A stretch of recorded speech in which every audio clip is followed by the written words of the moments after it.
Justice. Do you know why one of the most common symbols of justice is the scales? Because justice is balance. People like to see things as one thing or the other, one extreme or the other. When oftentimes both sides have their strengths and their weaknesses. So how do you justly balance conflicting sides?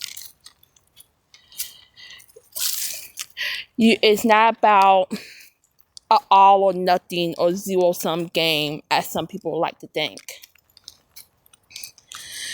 Justice is determined by the context and the situation. What all play over here? Let me say it this way: the context of the situation and the input and output of all the participating parties. That's why justice isn't set to a hard rule or a hard standard. It's adaptable because oftentimes in the world we live in, it's not as simple as just this thing completely good, this thing completely bad.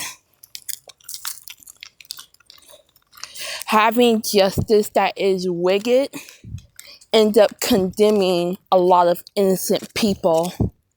Having justice that is too lax ends up letting go a lot of harmful people. So in order for justice to be fair, it has to adapt and improve. It has to adapt, improve, and balance. Now, what does this mean? This means in situations, justice, you could be in a situation where you're receiving justice, but it doesn't look like it. It doesn't look like it, it may not feel like it. An example I'm getting, if you're the type of person where you have been known to take too much from others or situations around you, justice in your situation, where you are in a position where you are forced, well, let me not say forced, but your only option is to give back.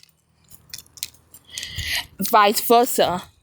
If you're in a situation where all you done was give to people to your detriment, you are being forced, or like I said, your only option is to receive. And for some people, being from one end of the spectrum and going to the other, it is extremely uncomfortable for a lot of people. It is extremely uncomfortable if you used to taking to give, and if you used to over here giving to receive. Those are just some examples of how justice can be balanced out in a way that it may not look, feel, or seem like it. The scale, and also the way the scales are balanced, the scales don't think about how scales actually function. When you over here place two opposing weights on the scales, they don't immediately snap the balance. They teeter. And this is something known as the pendulum. I'm going to describe something known as the pendulum effect, where if you live your life in a certain extreme that is not good for you, in order for you to be balanced, life may take you to the opposite extreme, because your instinct is to be one way, and now you gotta learn to be another way. And then when you learn to be the other way, your instincts, and your habits balance each other out. So that pendulum effect, where it doesn't automatically snap the balance, you may be taken to the opposing side first to learn, and then after you have learned, you can combine your instinct with your habit to create balance. It is, how should I describe this? It may put you in trying situations. It may put you in trying situations where you don't know how to function. And that is okay. It is okay not to know what's going on. It is okay not to know what to do. No one really does. We all just trying to figure out life going on with the cards we're dealt with. So in that process of figuring out how to move forward with however justice come to you, ask yourself, what is the balance from my past habits and my current situation? How do they contrast each other? Am I over here doing something or being in a position that is completely new and vulnerable? It's something about vulnerability that a lot of people want to avoid. You cannot live a fulfilling life without vulnerability. If you try to live a life without vulnerability, it will lead you to try to live a life of control. And a life of control, how should I say this? It tends to break you down. The only thing you can control is you. You can't control nothing or anyone outside of yourself. And in trying to do so, trying to control something external to you, will either break you down or run you insane.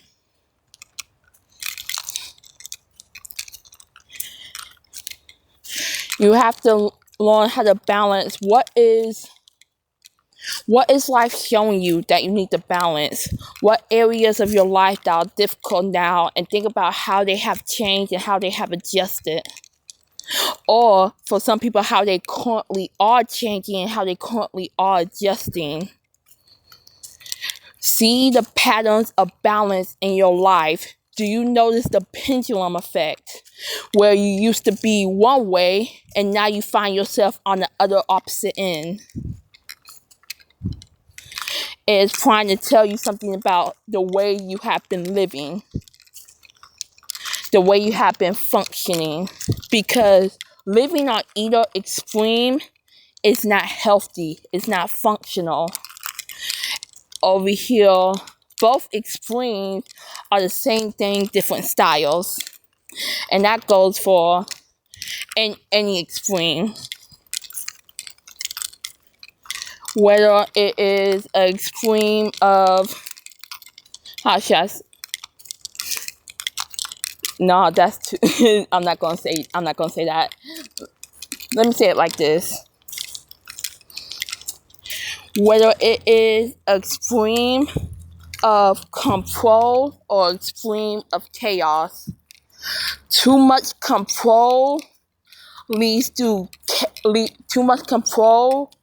stagnancy, which leads to death. You cannot adapt to anything. Too much chaos leads to instability, which also leads to death. You cannot function. So it's about cycles of control and chaos. How the scales balance the two. You focus on what you can control within yourself, within your life, to better yourself. And anything that does not serve you, that is where chaos comes to either reshape or get rid of it.